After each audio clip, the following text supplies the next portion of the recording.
അതായത് source code തരുന്നില്ല എങ്കിൽ ഒരു കാര്യം കൃത്യമാണ്, പിന്നെ നമ്മൾ മറ്റുള്ള യുദ്ധ ഉപകരണങ്ങൾ, അതായത് നമ്മുടേതായിട്ടുള്ള ഉപകരണങ്ങൾ ഇൻ്റഗ്രേറ്റ് ചെയ്യാൻ ശ്രമിക്കുകയാണെങ്കിൽ ഈ എയർക്രാഫ്റ്റ് പൂർണ്ണമായിട്ട് പരാജയപ്പെട്ടു.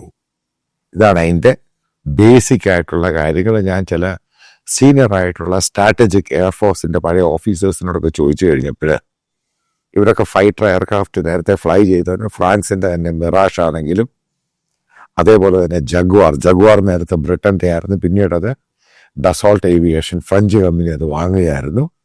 അതൊക്കെ ഫ്ലൈ ചെയ്തവരുൾപ്പെടെ പറഞ്ഞിട്ടുണ്ട് ഈ സോഴ്സ് കോഡ് തന്നില്ല എങ്കിൽ, അതായത് ഇന്ത്യയിൽ നമ്മൾ ഉദ്ദേശിക്കുന്ന നമ്മുടെ വെപ്പൺസ് അതിനകത്ത് ഇൻ്റഗ്രേറ്റ് ചെയ്യാൻ പറ്റത്തില്ല.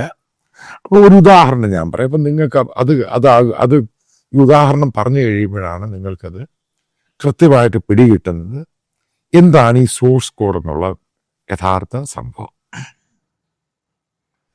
നിങ്ങൾക്ക് ഓർമ്മയുണ്ടായിരിക്കും അമേരിക്കയുടെ F-35 എന്ന് പറഞ്ഞ ഫൈറ്റർ എയർക്രാഫ്റ്റ് 5th ജനറേഷന്, അത് ഇന്ന് ലോകത്തുള്ള ഏറ്റവും ലേറ്റസ്റ്റ് ആയിട്ടുള്ള വേർഷനാണ് F-35.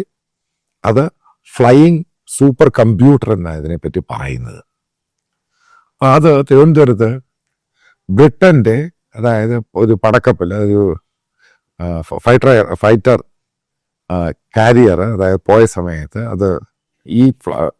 ഇത് അവർ എക്സർസൈസിൻ്റെ ഭാഗമായിട്ട് ഫ്ലൈ ചെയ്തു. ആ സമയത്ത് അതിൻ്റെ നാവിഗേറ്റേഴ്സ് അത് തിരുവനന്തപുരം ആ ഭാഗത്തായിരുന്നു, അവിടെ കൊണ്ടുവന്ന് ലാൻഡ് ചെയ്തു.